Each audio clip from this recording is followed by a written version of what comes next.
Bonsoir à chacun d'entre vous, chers amis, bienvenue pour le cycle de conférences. Nous sommes donc en direct au Sable d'Olonne, au Centre spirituel Relais Pascal, animé par la communauté des Béatitudes.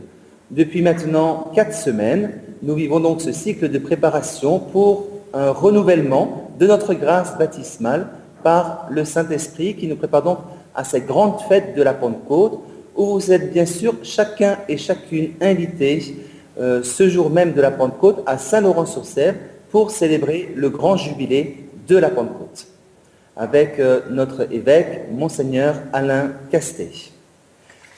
Aujourd'hui, nous accueillons Franciane Chauveau qui va donc nous donner une conférence « Vivre avec le Saint-Esprit ». Je pense que maintenant, chers frères et sœurs, nous n'avons plus peur du Saint-Esprit, nous avons pu goûter tout au long de cette semaine sa miséricorde. Bonsoir à chacun d'entre vous, entendre depuis la semaine dernière 4 semaines, Thierry Hubert, ou bien aussi avoir plus une affinité avec le Saint-Esprit. Alors Franciane, ce soir, va donc nous faire entrer dans une vie toute particulière avec la personne du Saint-Esprit. Je vous propose d'invoquer l'Esprit Saint. Et bien sûr, comme chaque soir, après la conférence de Franciane, nous prendrons donc 5 minutes de réflexion, de partage en groupe entre vous. Et n'hésitez pas à envoyer vos messages sur le chat, donc qui se trouve juste en dessous de l'image où vous me voyez. Et donc vous pouvez mettre le numéro 1 si vous voyez l'image et si vous avez le chat. Merci beaucoup de poser vos questions que nous transmettrons donc à Franciane après votre temps de partage et de réflexion. Prions le Saint-Esprit, frères et sœurs. Je sais que tu es là, Saint-Esprit. Je sais que tu es là. Je sais que tu es là, Saint-Esprit. Je sais que tu es là. Mon âme te bénit, mon âme te bénit, mon âme te bénit, car je sais que tu es là.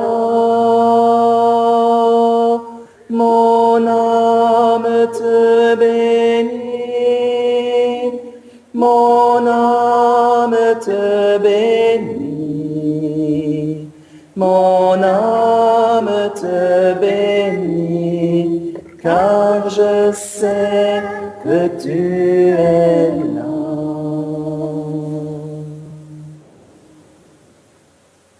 Sois le bienvenu, Saint-Esprit. Nous t'accueillons parmi nous. Viens encore parler à nos cœurs. Viens encore toi-même nous guider, Saint-Esprit. Sois le bienvenu. Oui, Saint-Esprit, je sais que moi je vais parler aux oreilles, mais c'est toi qui vas parler au cœur. Donc bonsoir à tout le monde et à chacun. Bonsoir à ceux qui sont derrière l'écran.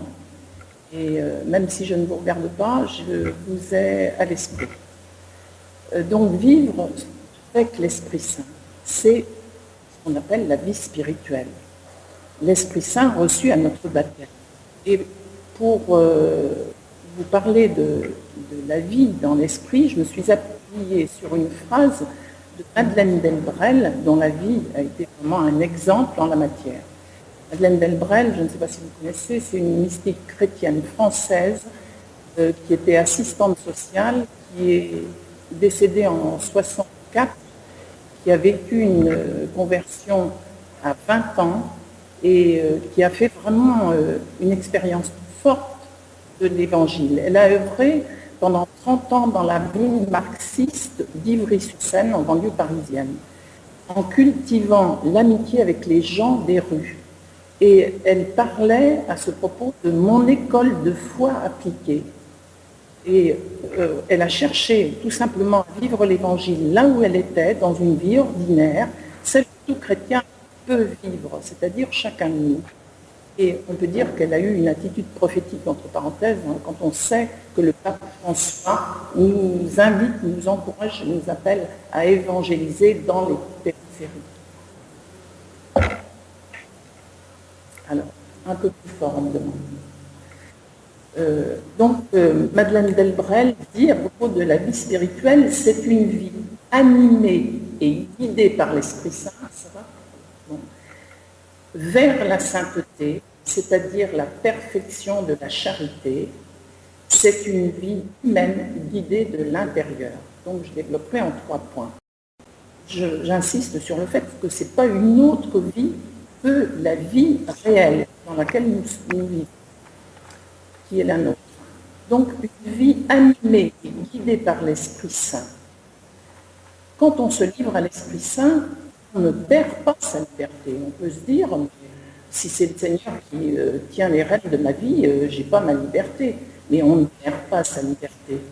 On entre, c'est vrai, dans une dépendance, mais c'est une dépendance d'amour.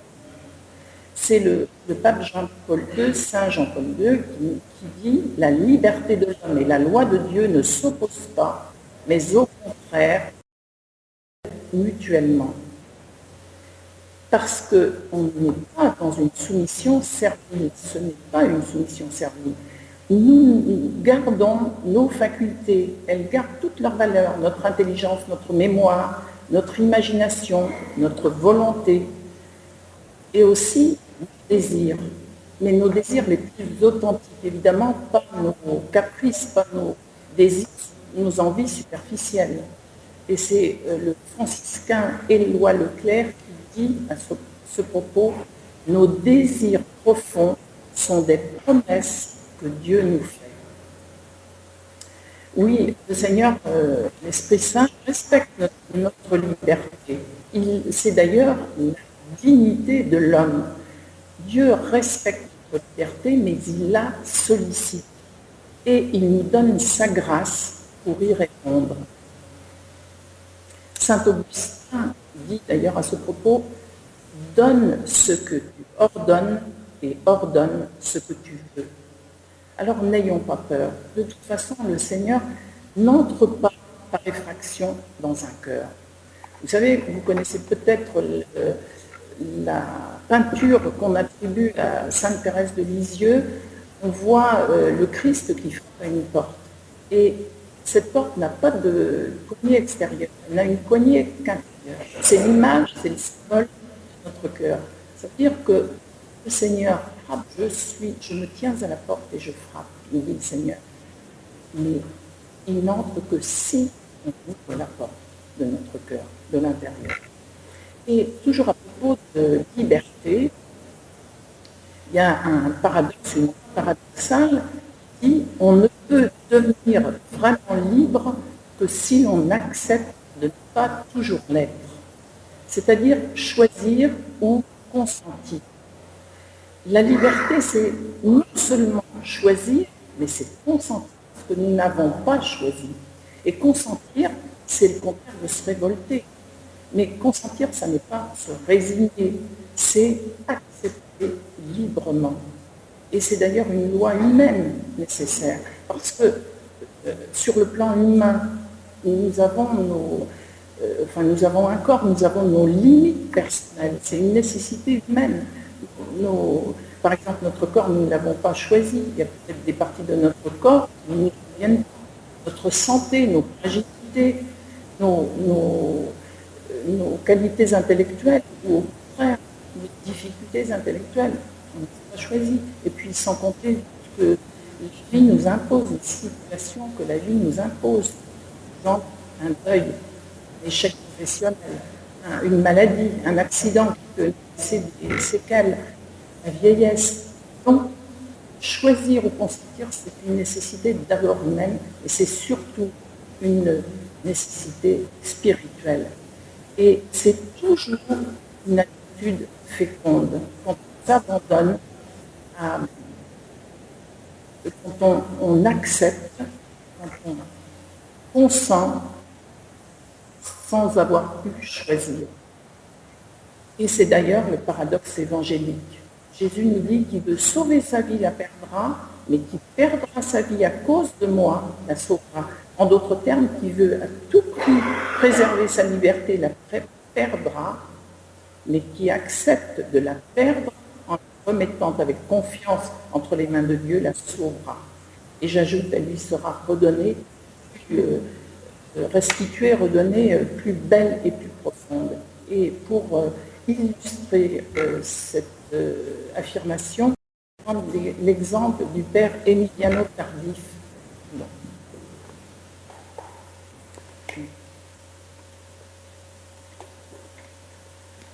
Je pense qu'il y en a beaucoup qui doivent connaître le père Tardif. C'est un prêtre canadien qui est disparu en 1999 et qui avait un fort charisme d'évangélisation. Et il était en République dominicaine depuis près de 17 ans, quand en 1973, il a été guéri miraculeusement d'une tuberculose aiguë par la prière d'un groupe d'amis charismatiques. Et il est revenu immédiatement donc, en République dominicaine où il a fondé un groupe de prière charismatique. Et le groupe de prière est passé en 5 semaines de 200 personnes à 4000 personnes, tellement c'était un feu sa parole.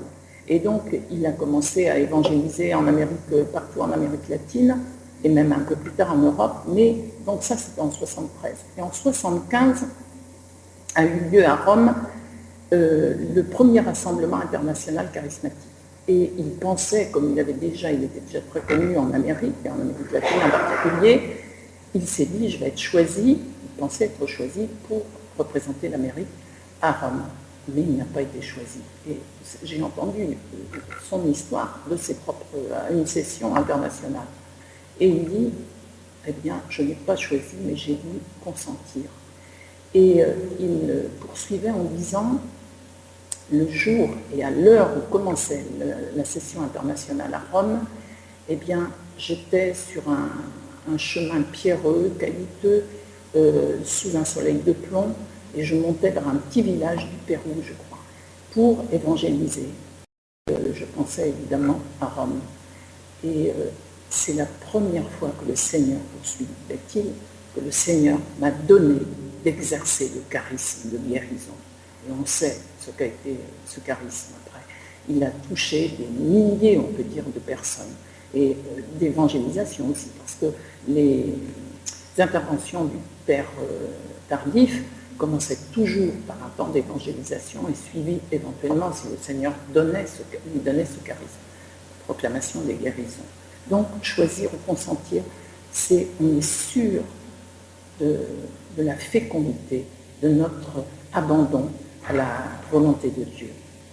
Donc, une vie guidée par l'Esprit Saint, deuxième point, par l'Esprit Saint vers la sainteté. Mais qui est l'Esprit Saint pour moi? Vous avez eu une conférence du Père Gomard nous avons vu une conférence du Père Gomard sur qui est l'Esprit Saint, mais qui est l'Esprit Saint pour nous? Qui est l'Esprit Saint pour moi? C'est-à-dire, concrètement, qu'est-ce que ça change dans ma vie? Alors, je vais évoquer 4 cas de figure. Ce n'est pas une liste exhaustive, mais qui vont peut-être vous parler. Il y a beaucoup de chrétiens qui ne vivent pas comme si Jésus était vivant. C'est-à-dire, est-ce que je suis conscient, autrement dit, est-ce que je suis consciente, convaincu de la présence vivante du Saint-Esprit, de Dieu en moi? Parce que le christianisme, ce n'est pas une religion, c'est une relation. Une relation avec notre Dieu qui est un Dieu vivant qui habite au fond de nos cœurs depuis notre baptême. Et si ça n'est pas le cas, eh bien, il faut demander cette grâce au Seigneur. Beaucoup de gens aussi se disent chrétiens et n'ont pas le moindre souci de savoir ce que Dieu veut pour eux, veut d'eux. Ils pensent que, prier de temps en temps, aller à la messe le dimanche, respecter en gros les commandements, c'est ça être chrétien. Mais quand on est chrétien, quand on est baptisé, il faut absolument que le Seigneur soit le guide de notre vie. Et ceci pour notre bonheur. On peut aussi avoir peur du Seigneur. Peur, pourquoi? Comment? Peur qu'il nous enlève, par exemple, quelque chose. Qu'il nous enlève ce que nous avons ou ce que nous croyons avoir. Mais le Seigneur n'enlève rien. Il ne sait que donner. Et dans 1 Corinthiens 4, qu'as-tu que tu n'aies reçu? Un jour, le Seigneur m'a montré, dans la prière, je me voyais avec les poings fermés. Et le Seigneur me disait, mais je veux te donner quelque chose, mais tu as les poings fermés. Tu n'ouvres pas les mains, je ne peux rien te donner. Et j'ai compris que c'était de la peur, finalement. Mais Dieu ne veut rien nous enlever. Il ne sait que... On peut aussi avoir peur face à la grâce. Qu'est-ce que je vais devenir? Est-ce que la grâce va modifier ma personnalité?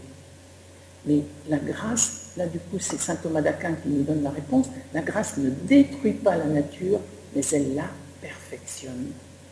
Plus nous vivons dans la grâce et plus nous nous sentons libres, plus nous nous sentons dans la paix, dans la joie. Et je suis sûre qu'il y en a beaucoup qui l'ont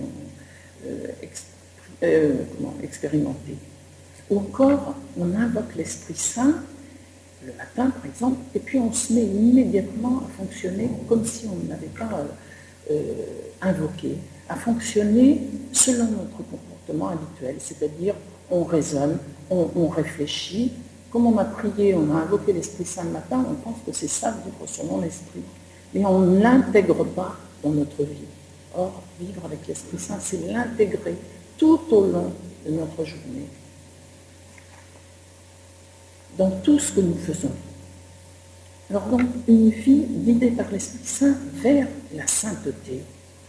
Quelle sainteté? C'est en Matthieu 5, 48, vous donc soyez parfaits comme votre Père Céleste est parfait. Quelle perfection? Eh bien, c'est Madeleine Albright qui nous le dit, hein, une vie, je vous ai dit, une vie guidée par l'Esprit Saint vers la sainteté, c'est-à-dire la perfection de la charité, la perfection de l'amour, charité, de l'amour agapé, de l'amour don de soi. Bien, ça n'est pas seulement observer la loi, les commandements, mais c'est vivre une conversion du cœur et des pensées. Nous, on se contenterait facilement, finalement, on se contenterait d'un peu d'amour, d'un peu d'exigence, mais surtout que le Seigneur ne nous demande pas d'être parfait. Mais il nous suffit, enfin pour nous, il nous suffit d'être honnête. Mais le Seigneur veut non seulement que nous soyons honnêtes, mais il veut que nous soyons saints. Il veut non seulement que nous soyons obéissants au commandement et à la loi, mais il veut que notre cœur désire sa volonté. Il veut non seulement une obéissance extérieure, mais une obéissance intérieure qui nous fait trouver notre joie et notre bonheur dans ce qu'il commande. Et il ne se contente pas d'avoir des fils, des serviteurs, il veut des amis. Il ne se contente pas d'avoir un peuple, il veut une famille. Il ne se contente pas de créatures, il veut des fils et il veut faire une alliance avec nous. C'est donc une alliance de fils qui veut faire de nous des saints qui nous est proposée. Et la sainteté, alors en passant, soit dit en passant, mais je pense que vous avez la réponse compte tenu de ce que j'ai déjà dit, la sainteté, don de Dieu au fruit de notre volonté personnelle.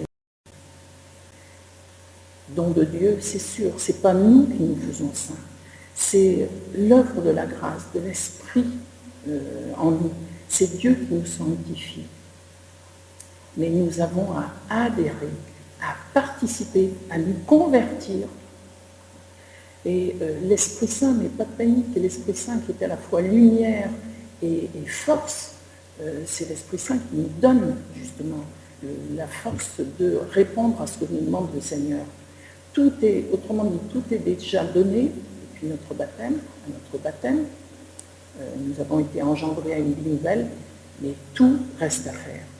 Autrement dit, cette sainteté que nous avons reçue exige de notre part une réponse.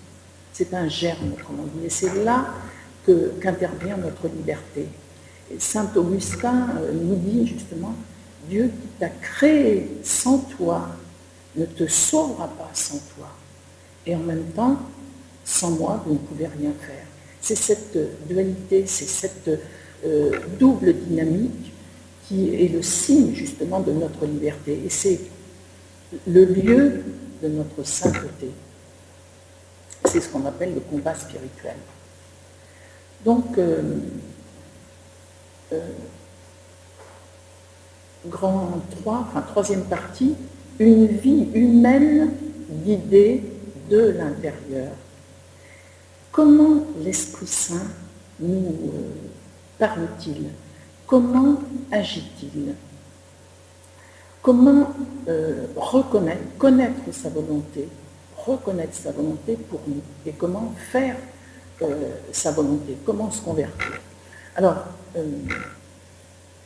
vivre selon l'esprit, c'est pas difficile, j'ai envie de dire. La sainteté, c'est pas accomplir des choses extraordinaires, vous l'avez compris. C'est pas non plus construire notre vie à notre façon.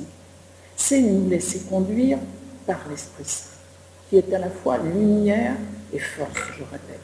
Et je disais que c'était quelque chose de saint, parce que vous avez vu, vous avez entendu plutôt, pour Madeleine Delbrel, on a dit c'est une vie ordinaire.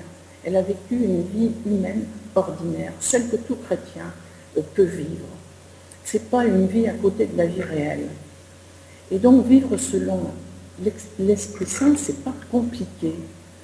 Ce n'est pas réservé aux mystiques. Il n'y a pas d'école pour ça. On apprend sur le tas.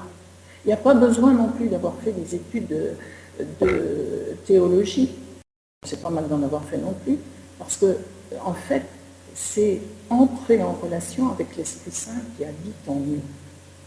Et quiconque demande, par exemple, à comprendre ce que signifie vivre selon l'Esprit Saint, à collaborer avec lui ou à être renouvelé dans l'Esprit Saint, et obligatoirement, inconditionnellement exaucé. Demandez et vous recevrez, nous a dit Jésus. Et c'est sûr que celui qui demande trouvera sur sa route les aides nécessaires. Par exemple, les enseignements, les retraites, les formations, les livres, les personnes, et en particulier un accompagnateur spirituel, ou au moins un prêtre, un confesseur habituel qui pourra conseiller. Donc, j'ai dit, c'est vivre selon l'esprit, ça n'est pas compliqué. Un spirituel contemporain a dit, veux-tu vraiment être saint?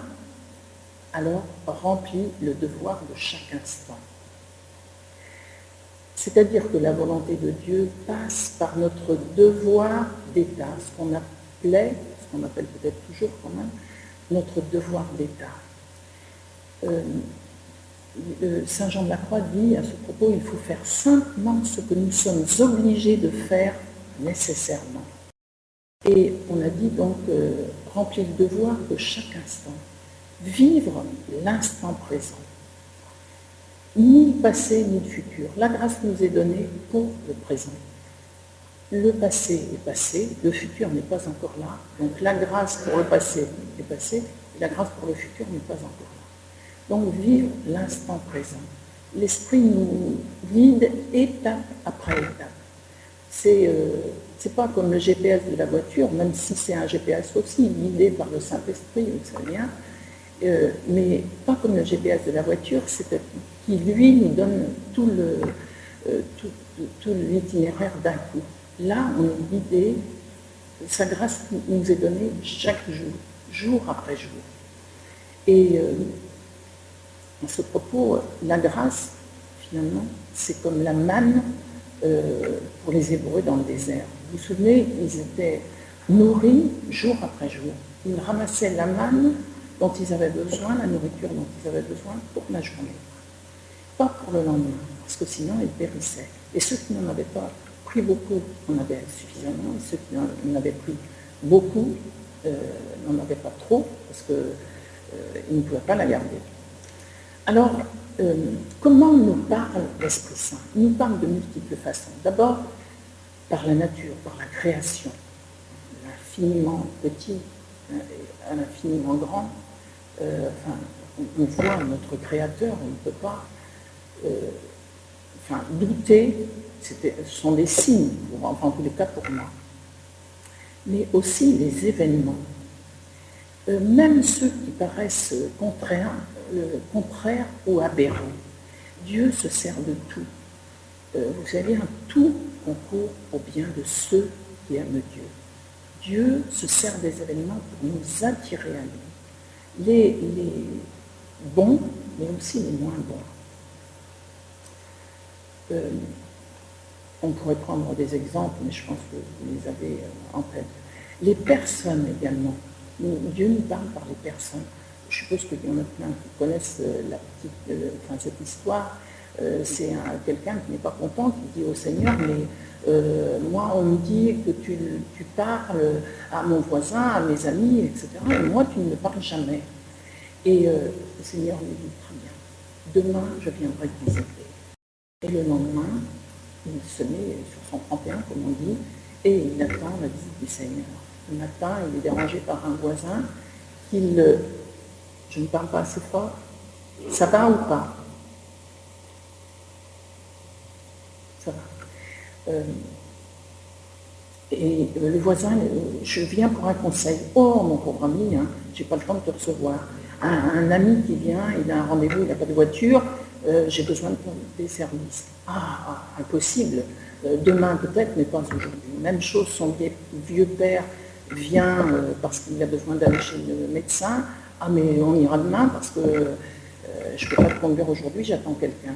Et le soir, il dit au Seigneur, je t'ai attendu toute la journée et tu n'es encore pas venu me visiter. Le Seigneur lui dit, mais mon ami, je suis venu 3 fois te visiter. Aux 3 fois, tu m'as mise à la porte. Le Seigneur me parle par les gens que nous rencontrons, même des gens inconnus, par les personnes. Donc, le Seigneur nous parle également une vie guidée de l'intérieur. C'est saint Augustin, à propos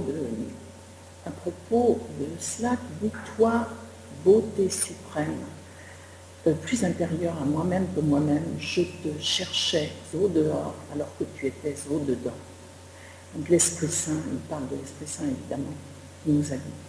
Et Sainte Catherine de Sienne, à ce propos, parle de cellules intérieures, le Seigneur. Alors, comment nous parle-t-il à l'intérieur? Du coup, c'est Sainte Faustine que nous avons fêté, qui a été l'apôtre de la Divine Miséricorde, que nous avons fêté comme tous les ans depuis 2000, l'année de Jean-Paul II qui l'a instauré, la fête de la Miséricorde divine. Sainte Faustine disait, Dieu nous parle par inspiration et par illumination. Et elle ajoutait qu'on est fidèle à une inspiration, l'Esprit Saint en donne une plus grande. Alors par inspiration, il suggère, il invite, il donne la lumière, il soutient, mais jamais il ne s'impose. Par illumination, évidemment, il ne s'agit pas de... Je ne parle pas ici d'illumination mystique, où elle ne parle pas d'illumination mystique, c'est-à-dire d'extase, mais dans le sens où, et qui n'a pas fait cette expérience, on a entendu 100 fois une parole de la Bible, et tout d'un coup, et elle ne nous a pas parlé, tout d'un coup on l'entend pour la 101e fois, et elle nous parle. Donc, dans le sens où, justement, on l'entend, saint Augustin qui dit souvent dans ses homélies, « J'ai frappé plusieurs fois à la porte de cette parole jusqu'à ce que je puisse entendre ce que Dieu me disait. » Et justement, le Seigneur nous parle naturellement et surtout par sa parole. Et là, je prends c'est un discours de Benoît XVI, séminariste, qui remonte un peu à exactement en 2007, et qui dit « Il parle, l'Esprit Saint parle naturellement et surtout dans sa parole, dans l'Écriture sainte, lue dans la communion de l'Église et lue de manière personnelle, en dialogue avec Dieu. Il est important de lire l'Écriture sainte d'une façon très personnelle d'une part, et réellement, comme le dit saint Paul, non pas comme la parole d'un homme ou d'un document du passé, ou un document du passé, comme si nous lisions Homère, Virgile, mais comme une parole de Dieu qui est toujours actuelle et qui nous parle. Il est important d'apprendre à écouter un texte historiquement du passé, mais la parole vivante de Dieu, c'est-à-dire d'entrer en prière et ainsi de faire de la lecture de l'Écriture sainte un entretien avec Dieu. Dieu nous parle surtout par sa parole. Alors maintenant, comment ne pas confondre un mouvement de notre psychisme et un mouvement de l'Esprit Saint? Eh bien, on peut se fier à sa conscience, mais à condition que notre conscience soit éduquée, soit éclairée, ne soit pas, anesthésiée. Parce que c'est vrai qu'on peut s'habituer aussi, des personnes peuvent s'habituer au péché. Par exemple, je ne sais pas, par exemple dans une famille, on a l'habitude de mentir, on fonctionne toujours comme ça, et on ne se rend pas compte, si on ne suit pas les maximes de l'Église, etc., on ne s'en aperçoit pas. Il faut qu'elle soit éclairée donc, par l'enseignement de l'Église, par la doctrine de l'Église, par la prière, par la conformité à la parole de Dieu, ce qui suppose que nous soyons familiers de la prière, de la parole de Dieu et de l'enseignement de l'Église. Et j'ai fait allusion à un accompagnateur spirituel. C'est Saint Bernard qui dit « Qui se fait son propre guide se fait le disciple d'un sot ». Et donc, il est extrêmement important de prendre un accompagnateur spirituel. Et si, tout à l'heure j'ai fait allusion également, si on ne trouve pas vraiment d'accompagnateur spirituel, un confesseur habituel peut nous servir d'accompagnateur, de conseiller. Et enfin, dernière question, dans la troisième partie, que faire pour se convertir? Parce que le but, c'est de se convertir, le but de la vie spirituelle. Alors, qu'est-ce qu'on a à faire? Que faire? Il y a beaucoup à faire, sans doute, mais on a surtout à se laisser faire.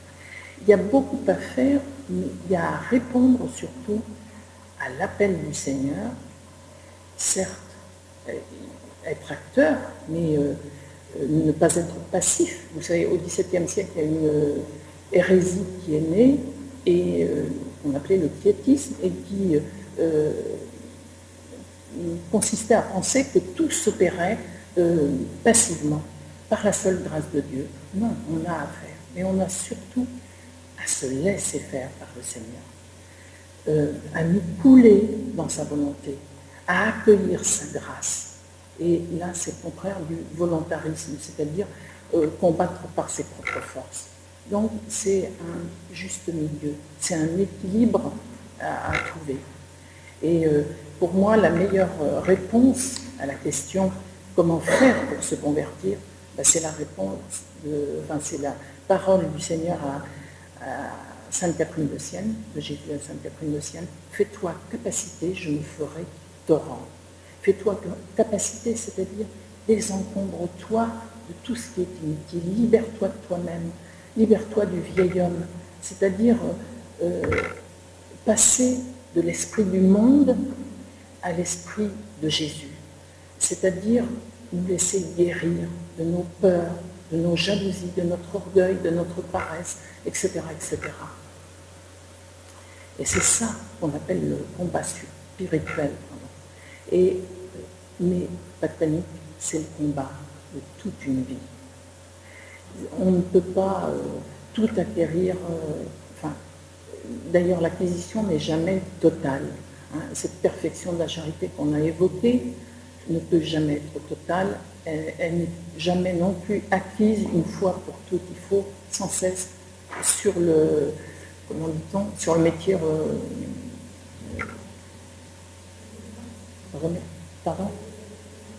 remettre l'ouvrage, voilà. Et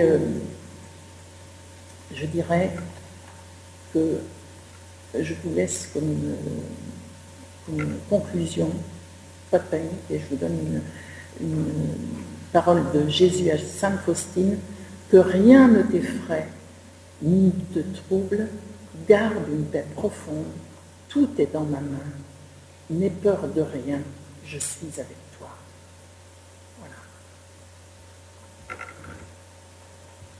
Voilà. Je suis allée un peu vite. Merci beaucoup, Franciane. Donc, nous vous proposons donc de vous regrouper pour faire un petit temps de partage.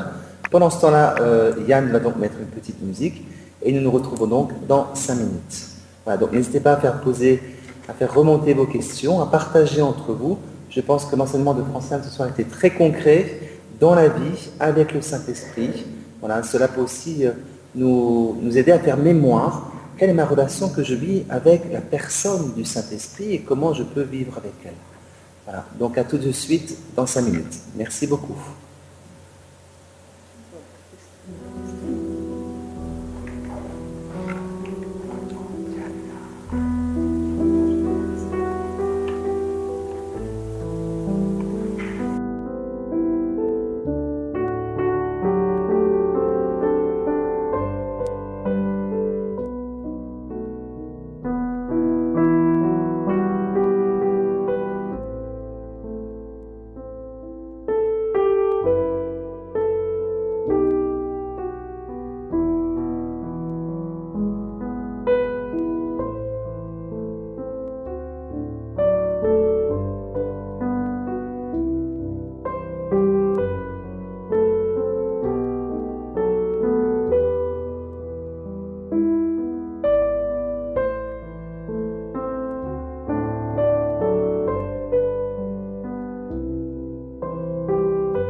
Alors, merci à chacun d'entre vous. Donc, n'hésitez pas à faire remonter vos questions en cet instant, ceux et celles qui sont bien sûr ici même dans la chapelle au Sable d'Olonne, ou bien plusieurs groupes qui se réunissent depuis le début. Donc, nous saluons bien sûr les différents groupes de par le monde, parce qu'il y a même des personnes en Allemagne qui se réunissent. Et à Noirmoutier, c'est tout proche de la Vendée, ou la Bretagne, ou le sud de la France. L'autre jour aussi, il y avait des gens de la Martinique, mais il y a beaucoup de personnes qui nous suivent en replay. Alors, chers amis, nous vous invitons donc à faire remonter vos questions. Si vous avez l'une ou l'autre question à poser à Franciane. Voilà.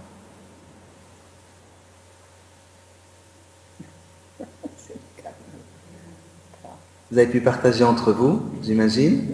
Oui? Ce ne sera pas une question, c'est une réflexion que j'avais poussée, quand nous avions poussé. Et je pense quand même que l'Esprit Saint agit malgré nous. Et je rapportais ça justement à un psaume, quel psaume dans les 40 qui dit que le jour apporte à la bonté et que la nuit apporte à la connaissance. C'est bien l'Esprit Saint, le lendemain matin, on finit par comprendre. Oui, je la question que je me posais. C'est bien l'Esprit Saint. Ah oui, oui. Mais ce n'est pas malgré nous. Il donne, là en l'occurrence, il donne les réponses à nos questions. On dit comment Dieu nous visite même quand on dort. Eh bien, là, c'est finalement, on a pu prier avant et ne pas avoir eu, par exemple, la lumière tout de suite, la réponse à notre question ou à notre demande tout de suite, mais l'avoir après coup. Et c'est, à mon avis, c'est du même ordre ce que vous dites, vous partagez, non? C'est-à-dire qu'on a pu prier l'Esprit Saint avant, on se posait des questions et l'Esprit Saint a répondu, nous a répondu. Alors peut-être j'ai une petite question, Franciane. Est-ce que l'Esprit Saint nous répond tout de suite parce que très souvent on a une question, on se pose une question, on doit discerner et on nous dit de prier. Et en fait, on aimerait bien avoir la réponse tout de suite. Voilà. Alors voilà, mais j'ai déjà répondu en Est-ce que le Saint-Esprit, il répond comme ça tout de suite ou il nous fait attendre Voilà, il peut nous faire attendre, mais de toute façon, soyons sûrs que le Saint-Esprit nous répond. Même si on a l'impression qu'il nous fait attendre, eh bien, il nous répond. Et par exemple, il peut nous répondre par des personnes où on a l'impression aussi que le Seigneur n'est pas là, et pourtant, un jour, il montre qu'il était là. J'ai emporté, c'est bizarre, hein, c'est sans doute le Saint-Esprit qui m'a fait emporter ce livre de Guillaume de Maintière, La nécessaire conversion. Et il donne des exemples, des exemples de vie dans son livre. Et il fait référence à Véronique Lévy. C'est la sœur de Bernard-Henri Lévy, que tout le monde connaît. Je ne sais pas si vous connaissez Véronique Lévy. Je crois qu'elle vient dimanche soir. À La Roche-sur-Yon, faire une conférence. Moi, je l'ai vue sur Internet, beaucoup sur KTO, et il y en a plein qui ont pu la voir. Et justement, elle est d'une famille juive, mais une famille non pratiquante. Et elle a été touchée par le Seigneur. Et elle dit, je ne sais plus quel âge elle a, une vingtaine d'années, 30 ans, je ne sais plus, et elle dit à propos de la découverte de sa conversion, autrement dit, de la découverte du Seigneur, le Seigneur a réinitialisé mon cœur. Je trouve ça extraordinaire comme formule. C'est-à-dire qu'elle reconnaît que le Seigneur était présent en elle depuis toujours, mais que finalement, elle l'attendait, mais en creux. Elle pouvait avoir l'impression de ne pas avoir l'Esprit Saint, que l'Esprit Saint ne la conduisait pas. Et un jour, et elle dit, Donc elle a témoigné de son itinéraire de conversion et par quel cheminement donc le Seigneur est passé. Elle portait en elle comme une mystérieuse nostalgie de celui qu'elle ne connaissait pas encore. Un grand nombre d'événements de la toute petite enfance ou des années d'errance paraissent après coup providentiels. Le choix étrange d'un prénom, Véronique, la vraie image. Une petite fille de 3 ans sur une plage d'Antibes qui parle de Jésus. Une femme de ménage espagnole au doux nom d'Incarnation qui prie la Vierge, qui est employée chez elle, enfin dans sa famille. La guérison miraculeuse de son frère Philippe. Des rencontres fortuites dans un bar, etc., etc.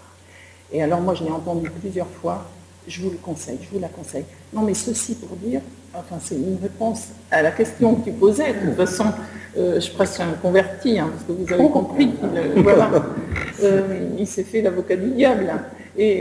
Mais en fait l'Esprit Saint nous habite et nous conduit, c'est vrai, mais cependant il faut être attentif et il ne nous force jamais, jamais. Et vous savez bien, on a dit qu'il ne forçait pas, il ne rentrait pas par effraction dans les cœurs. Mais l'Esprit Saint nous conduit. Et parfois, on ne le voit pas. Il y en a qui disent, toi alors, tu le vois. Demandez au Seigneur, justement, la grâce d'émerveillement. Moi, quand j'ai fait la rencontre du Seigneur, je suis catho depuis, grâce au ciel et grâce à ma famille, depuis que je suis née, même avant mon naissance sans doute. Mais j'ai fait la rencontre du Seigneur. Tout à l'heure, quand je disais dans mon enseignement que on vivait sans... Moi, je me reconnaissais dans cela, justement. Je n'étais pas consciente que Jésus était vivant en moi, que l'Esprit Saint était vivant en moi. Je priais, c'est comme si j'avais une double vie, en quelque sorte, pas dans le sens où on l'entend habituellement, mais une vie, tout à l'heure je disais également, la vie avec l'Esprit Saint, c'est pas une vie à côté de notre vie ordinaire. Eh bien moi, je pense que j'ai découvert ça après coup, je vivais ma vie humaine, et puis le dimanche j'allais à la messe, je priais, souvent ma prière c'était « Seigneur, fais que je réussisse mes examens, fais que je... » etc. Et en fait, je ne le savais pas présent en moi. Et en fait, le Seigneur, je crois que c'est ce qu'il faut demander, d'être conscient de sa présence en nous et lui demander de voir, et ce sera mon travail pratique, le travail pratique que je vous donnerai pour la semaine à venir et peut-être pour le reste de votre vie, essayez de voir, faire attention dans votre vie à la présence de l'Esprit Saint. Comment il vous parle? Au travers de la parole du Seigneur, au travers des personnes que vous rencontrez. Mais ce n'est pas toujours elles qui vont vous donner quelque chose, c'est peut-être vous qui allez aller vers elles, mais quand on donne, on reçoit toujours. Et donc, l'Esprit Saint ne nous quitte jamais, ce que vous en êtes convaincus désormais, si vous ne l'étiez pas avant. Voilà. Et tout se passe, j'ai terminé pour Véronique Lévy, tout se passe comme si Dieu préparait peu à peu la rencontre, dit-elle. C'est-à-dire qu'elle ne se rendait pas compte que l'Esprit Saint travaillait, mais il travaillait déjà dans sa vie. Et le jour où elle a été peut-être prête à l'accueillir, eh bien, hop, ça a été comme un éblouissement, comme tout à l'heure on disait une illumination. Ça a été une illumination sans doute pour elle. Mais alors je vous conseille d'aller l'écouter si vous ne l'avez pas écouté. Moi, encore une fois, je l'ai entendu. Donc elle vient demain soir à La Roche-sur-Yon, à l'ICES, je pense que c'est à 20h30. Oui. Donc cette personne viendra à l'ICES demain soir. Je ne crois pas, au niveau d'une retransmission, il faudrait aller sur le site du diocèse. C'est possible, mais je ne sais pas. Voilà. Avez-vous d'autres questions? Oui, ça m'amène à une autre question. Je ne voudrais pas, au travers de les soirées qu'il y a eu sur l'Esprit Saint, on scinde Jésus, Dieu et l'Esprit Saint. Quand on prie Dieu ou Jésus, on est inspiré par l'Esprit Saint. Et nous avons l'Esprit Saint. On demande à Dieu de nous éclairer, de nous envoyer l'Esprit Saint. Alors moi, je vous dirais, vous avez remarqué, dans l'enseignement que j'ai fait, j'ai tantôt parlé de Dieu, de l'Esprit Saint, de Jésus, et c'est volontairement. Je ne vais pas recommencer l'enseignement pour vous le prouver, mais si vous avez été attentif, vous avez pu vous rendre compte. Et c'est le Dieu Trinité, évidemment. C'est le Dieu trinitaire, Voilà, Père, Fils et Saint-Esprit. tout à fait. Mais là, nous parlons plus particulièrement de la personne du Saint-Esprit, en nous préparant à sa venue et afin d'être renouvelés dans notre grâce baptismale et dans la grâce de la confirmation que nous avons reçue. En nous appuyant sur cette belle parole, je te rappelle que tu dois réveiller en toi le don de Dieu que tu as reçu quand je t'ai imposé les mains. Voilà. Alors, ma question, parce que j'ai peur qu'il en dise trop. Donc Franciane va poser les questions, les devoirs pour la semaine de Franciane. Alors, ma question, la première question, que fais-tu de ton baptême et que fais-tu de ta confirmation? Ou bien, et je m'adresse en particulier aux confirmants, aux bientôt confirmés, autrement dit, vas-tu faire de ta confirmation? Et autre question, on peut se la poser pour soi, est-ce que j'intègre l'Esprit Saint dans ma vie? Comme on l'a précisé tout à l'heure. Ou bien encore, qu'est-ce qui peut changer, qu'est-ce qui va changer dans ma vie? Et on peut se dire, vous n'avez pas posé la question, mais vous auriez pu me dire, ah, oui, mais on se prend la tête, on va se prendre la tête si on pense à l'Esprit Saint à tout moment. Non, moi j'ai envie de dire, c'est comme les amoureux. Je pense que le sentiment amoureux ne leur sort pas du cœur, mais et c'est pas une obsession en même temps, ça ne nous empêche pas de faire notre devoir d'État, au contraire. Donc, est-ce que j'intègre l'Esprit Saint dans tout ce qui fait ma vie? Mais vous verrez, vous allez sans doute, parce que c'est pas ce soir que vous allez découvrir qui est l'Esprit Saint, j'ai pas de question, mais on biaise très souvent, on oublie, on a prié, comme je l'ai dit, on a prié 5 minutes avant et on reprend les mêmes habitudes qu'avant. On se dit, oh là là, il faut que je résolve ce problème, alors qu'on n'a pas plus d'éléments pour le résoudre. On n'a qu'à nous abandonner à l'Esprit Saint. Faire ce qu'il faut, bien sûr, mais quand on a fait tout ce qu'il fallait, tout ce qui était en notre pouvoir, entre guillemets, eh bien, laisser l'Esprit Saint faire le reste. Merci beaucoup, Franciane. Je crois que nous pouvons vraiment partir avec cet enseignement très riche et avec cette parole qui était le thème « Vivre avec l'Esprit Saint ». Je crois que tout au long de cette semaine, nous pouvons vraiment demander au Saint-Esprit de vivre avec lui, qu'il se manifeste concrètement au milieu de nous, dans le quotidien de nos journées, dans les petites actions, dans la vie de prière, bien sûr, mais aussi dans le quotidien de votre vie, de notre vie. Alors, demandons vraiment à l'Esprit Saint que nous puissions vivre avec lui encore plus tout au long de cette semaine, que nous voyons l'agir de l'Esprit Saint. Voilà. Que nous le voyons vraiment agir au milieu de nous, en nous, à travers nous, parce qu'il agit, il est vivant. C'était un des points que Franciane avait évoqué, parce que je suis vraiment conscient que Jésus est vivant, que l'Esprit Saint est vivant dans ma vie.